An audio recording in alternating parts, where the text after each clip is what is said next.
తాకట్లో ఉన్న మీ బంగారాన్ని విడిపించి ఆ రోజు ఆన్లైన్ రేటుకి కొంటాం. Sharma gold company. నమస్కారం, వెల్కమ్ టు సుమన్ టీవీ. నేను గీతాంజలి. ప్రస్తుతం మనతో పాటు సంతోష్ ఘనపటి గురువు గారు ఉన్నారండి. వారు ఋగ్వేద అధ్యాపకులు, అలాగే హిందూ ధర్మక్షేత్రం వ్యవస్థాపకులు. వారితో మాట్లాడి విశేషంగా ఈ కార్తీక మాసంలో దీపం అసలు ఎలా పెట్టాలి, అలాగే కేవలం ఈ మాసమనే కాకుండా మనం నిత్య దీపారాధన చేస్తూ ఉంటాం. ఇలా ఎన్నో సందేహాలు వస్తూ ఉంటాయి. ఎందులో దీపం పెట్టాలి, ఎలాంటి చమురు అంటే ఎటువంటి ద్రవ్యం మనం వాడాలి, అలాగే ఎలాంటి ఒత్తులు మనం వెలిగించాలి, వీటన్ని సందేహాలు మనలో చాలా మందికి ఎప్పుడు వస్తూనే ఉంటాయి. ప్రధానంగా కార్తీక మాసం కాబట్టి ఇప్పుడు విశేషంగా వీటి గురించి తెలుసుకుందాం. గురువుగారితో మాట్లాడదాం. నమస్కారం గురువుగారు. నమస్కారం అమ్మ. మాసాలలో అతి శ్రేష్టం కార్తీకం అంటారు. అలాగే శివకేశవులు ఇద్దరికీ పూజించేటువంటి మాసం ఒక దివ్యమైన మాసంగా చెప్తారు. ఈ మాసంలో విశేషంగా దీపం, కార్తీక దీపం అంటే ఇంక తెలియని వారు ఉండరు. పిల్లల నుంచి పెద్దవాళ్ళ వరకు అందరూ, ఎవరైనా సరే ఇంట్లో వాళ్ళు ఎన్ని పూజలు చేసినా చేయకపోయినా కార్తీక మాసం మాత్రం చాలా నిష్ఠగా ఉంటామండి అని చెప్తూ ఉంటారు, మిగతా మాసాల్లో లేనట్టుగా. అయితే దీపం చాలా ప్రధానం అనే మాట మీలాంటి పెద్దలు చెప్పినప్పుడు విన్నాను నేను. ఎందుకు అంత ప్రధానం కార్తీక దీపం? అసలు ఆ దీపం ఎలా పెట్టాలి, ఎటువంటి ద్రవ్యాన్ని వినియోగించాలి, ఎక్కడ దీపం పెట్టాలి, ఎలా పెట్టాలి, ఎప్పుడు పెట్టాలి, ఇలా ఇవన్నీ సందేహాలేనండి, వివరించండి. తప్పకుండా అమ్మా. చాలామంది కార్తీక మాసంలో దీపాలను ఇంత విశేషంగా ఎందుకు చెప్పారు అని ఎక్స్ప్లెయిన్ చేసే ప్రయత్నంలో, పూర్వకాలంలో కరెంటు ఉండేది కాదు. కార్తీక మాసంలో చీకటి ఎక్కువగా ఉంటుంది, రాత్రి కాలం ఎక్కువగా ఉంటుంది, పగలు తక్కువగా ఉంటుంది. అందువల్ల దీపాలను ఎక్కువగా చెప్పారు. దానికి తోడు మంచు కురుస్తుంది, చల్లదనం ఎక్కువగా ఉంటుంది, అందువల్ల కార్తీక దీపాలు ఎక్కువగా చెప్పారు అంటూ ఉంటారు. అలా చూసుకుంటే కరెంట్ అనేటటువంటిది కేవలం కార్తీక మాసంలోనే కాదు, పూర్వకాలంలో సంవత్సరం అంతా ఉండేది కాదు. అలాగే చల్లగా ఉండడం కావచ్చు, రాత్రి కాలం ఎక్కువగా ఉండడం కావచ్చు, ఇతర సందర్భాల్లో కూడా మనకు కొన్ని వేరే మాసాల్లో కూడా మనకు కనిపిస్తున్నాయి. కావున అది కారణం కాకపోవచ్చు అని నాకు అనిపించింది. ఆ తర్వాత కొంతమంది అన్నారు గాలిలో తేమ ఎక్కువగా ఉంటుంది, ఆ తేమ కొంచెం తగ్గించి ఈ దీప వెలుగు దీనివల్ల వచ్చేటటువంటి ఉష్ణం వల్ల, వేడి వల్ల ఆ తేమను తగ్గించి ఉష్ణోగ్రతను సమతుల్యం చేయడం కోసం అని దీపాల కాన్సెప్ట్ వచ్చింది అని కొంతమంది అన్నారు. అలా చూసినా కూడా గాల్లో తేమ ఎక్కువగా ఉండేటటువంటి మరిన్ని మాసాలు ఉన్నాయి, మరిన్ని ఋతువులు ఉన్నాయి. మనం ఒకవేళ గాల్లో తేమ కావచ్చు, లేకపోతే ఇందాక మనం చెప్పుకున్నట్లుగా మంచు కురవడం కావచ్చు, ఇవే ఉద్దేశాలు అయితే కనుక కార్తీక మాసంలో హోమాలు చేయండి, యజ్ఞ యాగాలు చేయండి, భోగి మంటలాగా మంటలు వేసుకోండి, ఇలా చెప్పాలి కదా. ఇవేమీ చెప్పకుండా దీపాలు ఎందుకు చెప్పారు అనేది ఒక ఆలోచన. కావున ఇవేవి కారణాలు కాకపోవచ్చు. కొంతమంది అన్నారు కార్తీక మాసంలో ఈ యొక్క దీపపు పురుగులు అని ఎక్కువగా తిరుగుతూ ఉంటాయి, అవి ఇళ్లల్లోకి వచ్చి మనల్ని ఇబ్బంది పెట్టకుండా బయట మనం దీపాలు పెడితే బయట దీపాల వద్దనే ఆగిపోతాయి అని కొంతమంది అన్నారు. అలా చూసినా కూడా ముఖ్యంగా వర్షాకాలంలో ఈ పురుగుల బెడద ఎక్కువగా ఉంటుంది. మీరు గమనిస్తే వర్షాకాలంలోనే వస్తాయి. ఆషాఢ మాసంలో నాకు గుర్తు, కొంచెం ఆషాఢ మాసంలో ఎక్కువగా ఈ పురుగులు తిరుగుతూ ఉంటాయి. మరి ఆషాఢ మాసంలో దీపాలు చెప్పకుండా కార్తీక మాసంలో ఎందుకు చెప్తారు? కార్తీకంలో వర్షాలు తక్కువ కదా అని నాకు అనిపించింది. కావున ఇవన్నీ చిన్న చిన్న కారణాలు కావచ్చు, ఇవి కారణాలు కాదని చెప్పటం లేదు, ఇవన్నీ చిన్న చిన్న కారణాలు కావచ్చు. వీటికి తోడు ఆధ్యాత్మికత అనేటటువంటిది ముఖ్యము. ఆధ్యాత్మికతతో పాటుగా సనాతన ధర్మంలో ఎప్పుడు కూడా సామాజిక కోణం, సామాజిక ప్రయోజనం, విశ్వ ప్రయోజనం, పర్యావరణ ప్రయోజనం ఇవన్నీ కూడా ఉంటాయి అని నాకు అనిపించిందండి.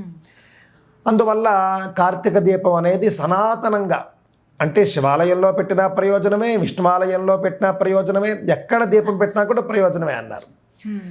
సరే, బాగానే ఉంది. దీపం అనేది శివాలయంలో పెట్టినా, విష్ణువాలయంలో పెట్టినా కార్తీక మాసంలో విశేషమైన పుణ్యాన్ని ఇస్తుంది, విశేషంగా మన పాపాలను పోగొడుతుంది అనడంలో ఎలాంటి సందేహం లేదు. కావున ముఖ్యంగా పుణ్యం కోసం దీపం పెట్టే ప్రయత్నం చేద్దాం. పాయింట్ వల్ల. ఇక రెండవది, దీపం ఏ విధంగా పెట్టాలి, ఏ ప్రమిదలు వాడాలి, ఏ నూనె వాడాలి, ఏ వత్తి వాడాలి అనేటటువంటిది చాలామంది అనుకుంటూ ఉంటారండి. మనుస్మృతిలో చూస్తే కనుక దీపదః చక్షురుత్తమం అన్నారండి. దీపాన్ని ఎవరైతే భగవంతుడికి సమర్పిస్తారో వాళ్ళ యొక్క చూపు బాగుంటుంది అన్నారు. అంటే దృష్టి. మనం కనుక తరచుగా దీపాలు వెలిగిస్తూ ఉంటే మన యొక్క కళ్ళ చూపు బాగుంటుంది అని అందులో ఉన్న దాని ప్రకారం నా యొక్క విశ్వాసం. అయితే దృష్టి మళ్ళీ రెండు రకాలు. మన కళ్ళ దృష్టి అనేది భౌతిక దృష్టి, ఇది కాకుండా జ్ఞాన దృష్టి కావాలి. దేన్నైనా మనం తొందరగా అర్థం చేసుకోగలిగే, మనం మాత్రమే చూడగలిగే కోణం, ఇదంతా కూడా ఒక జ్ఞాన దృష్టి. ఈ జ్ఞాన దృష్టి కూడా కార్తీక దీపంతో వస్తుంది. రెండు రకాల దృష్టిలు మనకి చక్కగా ఉండాలి అని అంటే కార్తీక దీపం, దీపం అనేది మనం మొట్టమొదట పెట్టాలి. అసలు దీప శబ్దానికి అర్థం ఏమిటి అని మనం చూస్తే కనుక దీప్యతే, దీపయతి అని చెప్పేసి అక్కడ అర్థం. అంటే అది వెలుగుతూ ఇతరులకు వెలుగునిస్తుంది. అలాగే అది వెలుగుతూ ఇతరులను వెలిగిస్తుంది, ఇతరాలను వెలిగిస్తుంది. ఇతరులు అంటే జనులు, జీవులు. ఇతరాలు అంటే వస్తువులు. మీరు దీపం పెట్టిన వెంటనే అక్కడ ఒక వస్తువు మనకు కనిపిస్తుంది, వస్తువు మీద కాంతి పడుతుంది. ఈ విధంగా మనం చూసుకున్నా కూడా దీపం అనేది అలా చెబుతూ ఉన్నారు. అది జ్ఞానజ్యోతిగా కూడా మనం తీసుకోవచ్చు. ఆ తర్వాత దీపానికి సంబంధించి ముఖ్యంగా మనం చూస్తే కనుక చమురు ఎక్కువ మంది చూసుకునేది ఏ విధమైనటువంటి చమురు వాడాలి. మొట్టమొదట ఆవు నెయ్యి శ్రేష్టం అన్నారండి. ఘృతం తైలంచ దీపార్థే స్నేహాన్యన్యాని వర్జయేత్ అన్నారు అగ్నిపురాణంలో. ఘృతం తైలం ఈ రెండే ముఖ్యంగా చెబుతూ ఉన్నారు. ఆవు నెయ్యి, తైలం అంటే నువ్వుల నూనె, ఆవు నెయ్యి కానీ నువ్వుల నూనె కానీ ఈ రెండు దీపార్థే స్నేహాని, దీపానికి చాలా మంచివి. అన్యాని వర్జయేతు, ఇంకా మిగిలిన వదిలిపెట్టేయండి అని అగ్నిపురాణంలో చెప్పారు. అయినప్పటికీ కార్తీక మాస మాహాత్మ్యంలో మాత్రం అలా లేదు, పర్వాలేదు ఏదో ఒక దాంతో దీపం పెట్టు అని ఇంకొన్ని అవకాశాలు ఇచ్చారు. ఎందుకంటే నెయ్యి నువ్వుల నూనె చాలా ఖరీదండి, మేము పెట్టలేమన్న వాళ్ళు ఉన్నారు. అందువల్ల కొబ్బరి నూనెతో పెట్టచ్చు, ఇప్ప నూనెతో పెట్టచ్చు, ఆముదంతో కూడా పెట్టచ్చు, ఆవ నూనెతో కూడా పెట్టచ్చు అని మనకి స్పష్టంగా వచనాలు కనిపిస్తూ ఉన్నాయండి. మనం పురాణాల్లో చూసుకుంటే కనుక దీపానికి సంబంధించి ఇచ్చినటువంటి మరిన్ని అవకాశాలు మనం ఒకసారి చూద్దాం. ఘృతం, తైలం, అదేవిధంగా ఫలాల నుండి తీసినటువంటి నూనె అన్నారు. అంటే కొబ్బరి నూనె. సాధారణంగా ఫలాల నుండి తీసే నూనె అంటే కొబ్బరి నూనె. కావున ఆవు నెయ్యికి అనుమతి ఉంది, నువ్వుల నూనెకి అనుమతి ఉంది, కొబ్బరి నూనెకి అనుమతి ఉంది. ఇంకా మీరు ఆశ్చర్యపోతారు, ధాన్యాల నుండి తీసే నూనెకు కూడా అనుమతి ఉంది. కావున వేరుశనగ నూనెతో కూడా దీపం పెట్టచ్చు, ఎక్కడా కూడా పెట్టకూడదని లేదు. ధాన్యాల నుండి తీసే నూనె కూడా పెట్టండి. ఇవన్నీ తర్వాత వస్తాయి. అది మనం ముఖ్యంగా అర్థం చేసుకోవాలి. శ్రేష్టమైన స్థానంలో నెయ్యి, రెండవ స్థానంలో నూనె, మూడవ స్థానంలో కొబ్బరి నూనె, నాలుగవ స్థానంలో ఆవ నూనె, సార్షపహ అన్నారు. ఆవ నూనె కూడా పెట్టచ్చు. ఆవ నూనె తర్వాత వేరుశనగ నూనె, దాని తర్వాత ఇంకా మనం చెప్పుకోవాలంటే ఇప్ప నూనె, అలాగే చిరుధాన్యాలను కొన్ని ఉంటాయి, వాటితో కూడా నూనె చేస్తారు. ఆ నూనె కూడా చేయవచ్చు. ఇవన్నీ దాదాపుగా నూనెకి వాడచ్చు. అయితే నమిశ్రీకృత్యం అన్నారు. ఎప్పుడో కూడా కలపకూడదట. 2-3 నూనెలు కలిపేసి దీపం అది మహాపాపము అని. అంతేనంటే నువ్వుల నూనె దీపం అంటే నువ్వుల నూనె దీపమే, నెయ్యి అంటే నెయ్యి. అంతేకాని పంచతైలాలు, 4 తైలాలు, 3 తైలాలు అని చెప్పేసి కలిపేస్తే అది దోషం అని చెప్పారు. అందువల్ల రకరకాల నూనెలు కలపకూడదు, ఏ నూనెకి ఆ నూనె పెట్టాలి. ఇది మనకు అర్థమైపోయింది. ఇక్కడతో చమురు అయిపోయింది. ప్రమిదలు ఎలాంటివి అని చెప్పేసి అడుగుతున్నారు. తైజసం, దారవం, లౌహం, మార్తిక్యం, నారికేళజం అన్నారు. అంటే తైజసం అంటే ఏమిటి? బంగారము. బంగారు ప్రమిదల్లో కూడా పూర్వం రాజులు దీపాలు పెట్టేవారు, సంపన్నులు దీపాలు పెట్టుకునేవారు, తప్పులేదు. బంగారం ఎల్లప్పుడూ శ్రేష్టం. మీకు ఇతర దేశాల్లో బంగారం అనేటటువంటిది అది ఒక ఆస్తిలాగా, సంపదలాగా దాని విలువ పెరిగింది. కానీ భారతదేశంలో సనాతన ధర్మంలో మొదటి నుండి కూడా అది శ్రేష్టమైన లోహం కాబట్టి దానికి గౌరవం పెరిగింది, అంతేకాని దానికి ధర ఎక్కువ అని కాదు. ఎందుకంటే బంగారం అనేది సర్వశ్రేష్టమైన లోహము అని పేరు. ఆ విధంగా బంగారపు ప్రమిదలో దీపం పెట్టచ్చు. రెండవ స్థానంలో వెండి ప్రమిద, అందులోనూ దీపం పెట్టచ్చు. తైజసం అయింది. దారవం అని అంటే కనుక చెక్కతో ప్రమిదలు చేస్తారు, అందులో కూడా దీపం పెట్టుకోవచ్చు. లౌహం అంటే లోహ సంబంధమైనది, పంచలోహాల్లో ఏదైనా, ఇత్తడి, రాగి, అదేవిధంగా కంచు మొదలైనటువంటి లోహాల్లో కూడా మీరు చక్కగా దాంతో చేసినటువంటి ఆ పంచలోహాల్లో ఉన్నటువంటి ఇత్తడి, రాగి, కంచుతో చేసినటువంటి ప్రమిదల్లో దీపాలు పెట్టచ్చు. మార్తిక్యం అంటే మట్టి ప్రమిద, ఎక్కువగా అందరూ వాడేది, అందరికి అందుబాటులో ఉండేది మట్టి ప్రమిద కాబట్టి మట్టి ప్రమిదలో దీపం పెట్టచ్చు. నారికేళజం అంటే కొబ్బరి దీపాలు అని ఈ మధ్య కొబ్బరి కాయలో దీపం పెట్టడం ఎక్కువగా ప్రచారంలో ఉంది. ఆ విధంగా చూసుకున్నప్పుడు కొబ్బరి చిప్పలో కూడా దీపం పెట్టచ్చని మనకి ఇందులో స్పష్టంగా ఉంది. శాస్త్రం చెబుతోంది. ఉంది శాస్త్రంలో ఉంది. కొబ్బరి చిప్పలో కూడా నెయ్యో నూనె వేసి ఒత్తు వేసి దీపం పెట్టచ్చు. కొబ్బరి చిప్పలో అన్నప్పుడు కొబ్బరి చిప్ప లేకపోతే కొబ్బరి కురుడిన అనేటటువంటి అనుమానం వస్తుంది. రెండింటిలోనూ పెట్టచ్చు. మీ దగ్గర కొబ్బరి కురుడి ఉంటే కొబ్బరి కురుడిలో దీపం పెట్టండి, కొబ్బరి చిప్ప ఉంటే కొబ్బరి చిప్పలో దీపం పెట్టండి. పచ్చి కొబ్బరి అంటే అప్పుడే కొట్టి నీళ్లు వదిలేసినటువంటి కొబ్బరి 2 చిప్పలు ఉన్నాయనుకోండి, అందులో కూడా మీరు దీపాలు పెట్టచ్చు, ఏమీ అనుమానం లేదు. నారికేళజం అని చెప్పేసి అక్కడ అన్నారండి. ఆ తర్వాత తృణధ్వజోద్భవం వాపి అని అన్నారు. అంటే వెదురుతో కూడా ప్రమిదలు చేస్తారు మీకు కొన్ని చోట్ల. అందుకే మీరు కొండ ప్రాంతాల్లో చూస్తే కనుక అవే కాబట్టి అందులో కూడా దీపాల ప్రమిదలు అనేవి దాంతో కూడా తయారు చేస్తారు. అందులో కూడా దీపాలు పెట్టవచ్చు. ఇది మాత్రమే కాకుండా కొన్ని చోట్ల అండి గడ్డితో ప్రమిదలు తయారు చేస్తారు. కొన్ని రకాల గడ్డులు ఉంటాయి, ఆ గడ్డితో కూడా మీకు ప్రమిద తయారు చేస్తారు. దాంతో కూడా పెట్టచ్చు. ఏమీ లేకుండా చాలా పటిష్టంగా ఉంటాయి, పక్షి గూడు కట్టినట్లుగా పటిష్టంగా తయారు చేస్తారు. అందులో కూడా పెట్టవచ్చు అని స్పష్టంగా మనకు. ఈ విధంగా ప్రమిదల దగ్గరకు వచ్చేసరికి ఇన్ని అని చెబుతూ ఉన్నారు. ఇక్కడ ఒక చిన్న సందేహం అండి, అంటే కార్తీక మాసం అనగానే నీళ్ళలో దీపం వదులుతారు, అప్పుడు ఈ అరటి డొప్పలు ఉపయోగిస్తారు. కొంతమంది ఏమో కమలా పండు సగం ఒలిచిన తర్వాత వచ్చేటువంటి ఆ భాగం అందులో వెలిగిస్తారు. అలాగే డొప్పలు అని చెప్పి ప్రసాదం ఇచ్చేటువంటి ఇస్తరాకుతో కుట్టినవి ఉంటాయి, వాటిల్లో కూడా వెలిగిస్తారు. ఇవి చెప్పబడ్డాయి అసలు? తప్పకుండానండి. అంటే మన పూజాదుల్లో వాడేటటువంటి ఆకులు అలాగే వృక్ష సంబంధమైనటువంటి వాటిలో మనం పెట్టుకోవడంలో తప్పేం లేదు. ఎందుకంటే ఇందాక మనం చెప్పుకున్నట్లుగా దారవం అని నేను చెప్పాను చూసారా, దారు అంటే చెక్క సంబంధమైనవి, ఇవన్నీ అందులో చేరిపోతాయి. ఎందుకంటే చెక్క చెట్టు నుండే కదా వస్తుంది. ఆ విధంగా చూసుకున్నప్పుడు అరటి చెక్క కింద లెక్కది, అరటి దొన్నె లాంటిది ఉంటుంది. అదేవిధంగా మీరు ఆకు అదంతా కూడా మీకు దారవం కిందకు వచ్చేస్తుంది, తప్పేం లేదు. బ్రహ్మాండంగా పెట్టుకోవచ్చు. మీరేం చేసినా కూడా పర్యావరణ హితంగా ఉండాలి, సనాతన ధర్మం అదే చెబుతుంది. ఆ విధంగా ఇప్పుడు మీరు చెప్పినవన్నీ కూడా అద్భుతమైనటువంటి మార్గాలు. ఆ విధంగా దీపపు ప్రమిదల సంగతి అయిపోయింది. ఇక ఒత్తులు ఏమిటి అన్నారు. ఒత్తులు కూడా 5 రకాలు ఉంటాయి అని చెబుతున్నారు. అందులో ముఖ్యంగా తామర ఒత్తి మీరు చూసారో లేదో, ఆ యొక్క తామర పువ్వు కాడ ఉంటుంది, తామర తూడు అంటారు. ఆ తూడు తీస్తే అందులో మీకు కాటన్ వస్తుంది, ఒక రకమైన దారం వస్తుంది. ఆ దారంతో ఒత్తులు తయారు చేస్తారు. మీకు తామర ఒత్తులు అనేది ఇప్పుడు బజార్లో బాగానే దొరుకుతూ ఉన్నాయి. ఆ తామర ఒత్తులకు ప్రథమ స్థానం ఒత్తుల్లో. తామర ఒత్తులతో పాటుగా దర్భ నుండి కూడా ఒత్తు మనకి తయారవుతుంది. అంటే దర్భ చెట్టు, అందులో ఒక రకమైన పత్తి వస్తుంది, దాని నుండి కూడా చేయవచ్చు. ఇంకా జనపనార, రేగు అవన్నీ ఉన్నప్పటికీ కూడా విశేషంగా చెప్పినవి మాత్రం తామర ఒత్తులు, మరొకటి పత్తి ఒత్తులు. ఫలకోశోద్భవ అని దాన్నే అన్నారు. అంటే ఒక పండు నుండి తీసినటువంటి ఒత్తి. ఈ పత్తి కాయలు ఉంటాయి తెలుసు కదండి మీకు, దాంట్లో మంచి పత్తి దొరుకుతుంది మనకి, అది కూడా మనకు శ్రేష్టం. కావున అత్యధికంగా 2 తేలే మనకి. 5 రకాలు చెప్పినప్పటికీ దేవ పూజలో వాడేవి 2, తామర ఒత్తి, పత్తి ఒత్తి.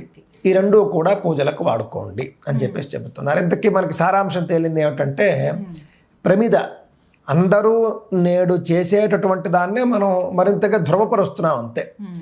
మట్టి ప్రమిద, నువ్వుల నూనె, పత్తి ఒత్తి లేదా తామర ఒత్తి, లేదా ఇత్తడి వెండి ప్రమిదల్లో నువ్వుల నూనె, పత్తి ఒత్తి సాధారణంగా అందరూ చేసేటటువంటివి ఇవి మాటండి.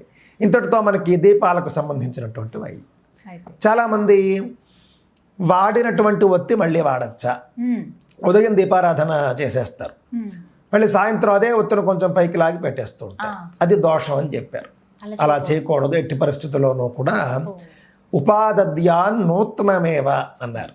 అంటే ఎప్పటికప్పుడు కొత్త ఒత్తే వేసుకోవాలి తప్ప పాత ఒత్తితో మాత్రం దీపం పెట్టకండి అని చెప్పి స్పష్టంగా మనకు చెబుతారు. వాడిన ప్రమిదనే మళ్ళీ వాడచ్చా అండి? వాడిన ప్రమిదనే మళ్ళీ వాడచ్చా అన్నప్పుడు, మట్టి ప్రమిద సాధారణంగా మనకి శాస్త్రంలో ఏముందంటే, మట్టి ప్రమిద మళ్ళీ వాడచ్చు, వాడకూడదని కాదు. కాకపోతే ఈ రోజు మీరు దీపం పెట్టారు, ఏమాత్రము దాన్ని శుద్ధి చేయకుండా రేపు మళ్ళీ మీరు అదే ప్రమిదం తెచ్చి మీరు వాడకూడదు. దాన్ని వేడి నీటితో శుభ్రం చేయమన్నారు. శుభ్రంగా వేడి వేడి నీటితో కడుక్కోవాలి ఈ ప్రమిదలు మీరు. అప్పుడు మీకు అది శుభ్రం అయిపోతుంది. లేదా ప్రమిద కాల్చినా శుభ్రం అవుతుంది. సరే మీరు వేడి నీటితో కడగడం కాదండి, మరో మార్గం చెప్పండి అంటే చక్కగా మీరు కాలిస్తే చాలు. అందుకే మీరు పల్లెటూళ్ళలో చూస్తే రాత్రి దీపం పూర్తిగా కొండెక్కిపోయిన తర్వాత 10-15 ప్రమిదలు తీసి పొయ్యిలో వేసేస్తారు, పొయ్యిలో పడేస్తారు. ఉదయం మళ్ళీ తీసుకొని వచ్చి వాటిని చక్కగా మళ్ళీ ఒకసారి నీటిలో పడేసి వాటిని మళ్ళీ వాడేసుకుంటారు. అలా ఎన్నిసార్లు అయినా వాడచ్చు, చక్కగా శుద్ధి అయిపోతుంది. కానీ ఏమాత్రము శుద్ధి చేయకుండా వాడడం అనేది తగదు. ఒత్తు కూడా అంతే, ఒకసారి ఉపయోగించిన ఒత్తు మళ్ళీ వాడకూడదు అని మనకు శాస్త్రంలో కనిపిస్తూ ఉన్నది. అదే విధంగానండి దీపారాధన చేసినప్పుడు మీరు చూసే ఉంటారు, ఒక ఖాళీ ప్రమిదలో ఇంకొక దీపాన్ని తీసుకొచ్చి పెడతారు. అంటే సాధారణంగా 2 ప్రమిదలు ఉంటాయి, ఒక ప్రమిద మీద ఇంకో ప్రమిద ఉంటుంది. ఆ ప్రమిదలో చమురు ఒత్తు వేసి దీపారాధన చేస్తూ ఉంటారు. ఇది ఎందుకు చేస్తారు అని అంటే సహజంగా నేరుగా నేల మీద దీపం పెట్టడం అనేది అంత సముచితం కాదు. ఎందుకనంటే దీపారాధన చేస్తాం కదా, ఆ దీపపు వేడి ఏదైతే ఉంటుందో ఆ వేడిని భూదేవి తట్టుకోలేదు. భూదేవి దేన్నైనా తట్టుకుంటుంది కానీ రెండింటిని తట్టుకోలేదుట. ఒకటి దుష్టుడి యొక్క అడుగు, దుష్టుడి యొక్క పాత తాడనం. దుష్టుడు ఒక అడుగు వేస్తే ఆవిడ బాధపడిపోతుంది. దుష్టుడు గట్టిగా ఇలా అంటే భూమిని అదిమితే కనుక ఆవిడ సహించలేదు. దాంతోపాటుగా ఆవిడ సహించలేని మరొక అంశం ఏమిటంటే దీపపు తాపము అన్నారు. అందువల్ల ఈ దీపం యొక్క తాపం అంటే దీపం యొక్క వేడి భూమికి తగలకుండా దీపారాధన చేయాలి. అందువల్ల పెద్దలు తెలిసిన వాళ్ళు ఏం చేస్తారంటే ఒక ఖాళీ ప్రమిదలో ఈ దీపాన్ని పెడితే కొంచెం ఎత్తు వస్తుంది, ఆ విధంగా చేయొచ్చు. చాలా మంది గోడల మీద పెడతారు, సంతోషం, అది నేరుగా భూమి మీద కాదు కాబట్టి ఇబ్బంది లేదు. అప్పుడు ఒక ప్రమిద పెట్టినా పర్వాలేదు, నేరుగా భూమి మీద వద్దని, నేరుగా భూమి మీద పెట్టకూడదని అక్కడ ఉద్దేశం. అందుకే మనకు దీపపు కుందులు పొడవుగా ఉండేవి అమ్ముతారు చూసారా, ఈ సాంప్రదాయం అందుకే వచ్చింది. ఎందుకంటే నేరుగా భూమి మీద ప్రమిదలో దీపం పెట్టినా కూడా తాపం తగులుతుంది. అందువల్ల కొంచెం ఎత్తుగా ఒక అడుగు, కనీసం ఒక అడుగు ఎత్తులో దీపం పెట్టేట్లుగా చూసుకుంటూ ఉంటారు. లేదా కొంతమంది చక్కగా ఇటుకలు, చెక్క ముక్క పెట్టి దాని మీద పెడుతూ ఉంటారు. అది తెలిసిన వాళ్ళు చేస్తూ ఉంటారు. ఆ విధంగా ఈ మీరు ఎలా చేసినా కూడా దీప తాపం అనేది భూమికి తగలకూడదు. అందుకే వృక్షేషు దీపో దాతవ్య అన్నారు. వృక్షం అంటే ఒక ఎత్తు స్తంభం లాంటిది మనం ఏర్పాటు చేసుకోవడం అని. అంటే ఇప్పుడు దీపపు కుందు ఒక ఆకారంలాగా వస్తుంది చూసారు, ఇలాగా దానికి దీపవృక్షం అని పేరు. అలాంటి దాని మీద దీపం పెట్టండి అంతే తప్ప నతు భూమవు కదాచన, భూమి మీద నేరుగా పెట్టద్దు అని చెబుతూ ఉన్నారు. ఇక్కడికి మనకు చాలా వరకు దీపాలకు సంబంధించినటువంటి అంశాలు. మీకు చివరగా ఒక అంశం చెబుతాను. చాలా మందికండి దీపం ఆర్పడం అనేది ఒక అలవాటుగా ఉంటుంది. ఊరికే అక్కడ దీపం ఉంటే నోటితో ఆర్పిస్తూ ఉంటారు. ఇది మహాపాపము అని చెబుతూ ఉన్నారు. దీప నిర్వాపణాత్ పుంసః కూష్మాండఛేదనాత్ స్త్రియః అన్నారన్నమాట అండి. అంటే స్త్రీ పురుషులు ఇద్దరూ కూడా దీపాన్ని ఎప్పుడైనా అర్పితే కనుక మహాదోషం, మహాపాపం. దానివల్ల వంశక్షయం అవుతుంది, వంశనాశనం అయిపోతుంది. అంటే అచిరకాలంలోనే సంతానం ఒకవేళ ఉంటే కనుక వాళ్ళకి ఏదైనా కీడు కలుగుతుంది, సంతానం లేకపోతే సంతానం కలుగుతుంది. అందువల్ల ఎట్టి పరిస్థితుల్లోనూ కూడా దీపాలను ఆర్పకండి. మరొకటి ఏం చెబుతున్నారు, కూష్మాండఛేదనాత్ స్త్రియః, ఆడవాళ్ళు ఎప్పుడూ కూడా గుమ్మడికాయ కొట్టకూడదు. ఈ 2 ఆడవాళ్ళు గుమ్మడికాయ కొట్టినా కూడా సంతానహీనులు అవుతారు. అందువల్ల ఎట్టి పరిస్థితుల్లోనూ ఆడవాళ్ళు గుమ్మడికాయ కొట్టకూడదు. ముఖ్యంగా గుమ్మడికాయకే చెప్పారు, అది కొబ్బరికాయ కొట్టకూడదని మనకు కనిపించటం లేదు. కావున ఆడవాళ్ళు గుమ్మడికాయ కొట్టద్దు, స్త్రీ పురుషులు ఇద్దరు కూడా దీపాలు ఆపద్దు. మరొక చోట చూసుకుంటే వరాహ పురాణంలో దీపహర్త భవేదంధః అన్నారు. అంటే దీపాన్ని అర్పితే లేదా దీపాన్ని హరిస్తే, లేకపోతే దీపాన్ని దొంగిలించడం అది ఎవరు చేయరనుకోండి, రోజుల్లో చాలా తక్కువ, అంధులవుతారు అని చెప్పేసి, అంధులుగా పుడతారు. అందువల్ల అది అందులో ఏముందులే అనుకోకూడదు, మనం అన్ని జాగ్రత్తలు తీసుకుంటే చాలా మంచిది అని చెప్పేసి నా యొక్క అభిప్రాయం అండి. ఇవన్నీ కూడా నిత్యం వచ్చేటువంటి ధర్మ సందేహాలు. కేవలం అంతే. కార్తీకం అనే కాదు, ప్రతిరోజు పెట్టే అంతే, రోజు పెట్టే దీపం. మళ్ళీ ఇంకా మనం ముందుకు వెళ్ళినప్పుడు కొవ్వుతో పెట్టే దీపం స్పష్టంగా నిషేధించారు. మనం ఇందాక ఏవైతే దీపాల చమురులు చెప్పుకున్నామో అంతవరకే. అసలు కొవ్వొత్తులు అనేది మన దాంట్లో నిషేధించబడింది. కొవ్వొత్తి వద్దు అని అన్నారు అన్నమాట. కాకపోతే మరి ఇతర మతాల వాళ్ళు చేస్తూ ఉన్నారు కదా అని అంటే కనుక అది వాళ్లకు ఏదో అదేమి వైదిక మతాలేం కాదు. వాళ్ళకి ఏవో చిన్న చిన్న దేవతలు, అంటే దేవతలు అంటే మన వైదిక దేవతలు కాదు, గ్రీకు దేవత ఒక ఆవిడ ఉంది, ఆర్టిమిస్ అని చెప్పి పేరు. ఈ ఆర్టిమిస్ అనేటటువంటి గ్రీకు దేవతట ఎంత చిత్రమో చూడండి. కొవ్వొత్తి వెలిగించి కొవ్వొత్తిని ఆర్పితే వచ్చేటటువంటి పొగ ఉంటుంది చూసారా, ఆ పొగతో ఆ దేవత సంతుష్టురాలవుతుందిట, ఆర్టిమిస్ అనే దేవత. అందువల్లనే ఈ పుట్టినరోజు నాడు కొవ్వొత్తులు ఆర్పడం అనే సాంప్రదాయం వాళ్ళకు వచ్చింది. గ్రీకు దేవత ఆవిడ ఆర్టిమిస్ అని చెప్పేసి. సహజంగా దీపం ఆర్పితే సంతోషపడేటటువంటి దేవతలు మన ధర్మంలో వాళ్ళంతా కూడా తాంత్రిక దేవతలు, పూర్తిగా కూడా భూత ప్రేతాలు ఆ మోడల్లో ఉన్నటువంటి దేవతలు. మనం చూసుకుంటే ఆర్టిమిస్ కూడా ఆ జాతికి చెందినటువంటి దేవత. అందువల్ల ఆర్టిమిస్ అనే దేవత యొక్క తృప్తి కోసం వీళ్ళు ఏం చేసేవారంటే 100 సంవత్సరాలుగా గ్రీకు, యూరప్ అటువైపు ఆ దేవత ఏమో చంద్రుడికి ప్రతీక అని కూడా చెబుతారు. అందువల్లనే మీకు మొదట్లో కేకులు గుండ్రంగానే ఉండేవి, అంతే తప్ప మీకు చతురస్రం లేవు. అందువల్ల మొదట్లో గుండ్రంగా కేకు, దాని మీద కొవ్వొత్తి దీపం వెలిగి, ఒక కొవ్వొత్తిని వెలిగించి ఆర్పి చప్పట్లు కొట్టడం.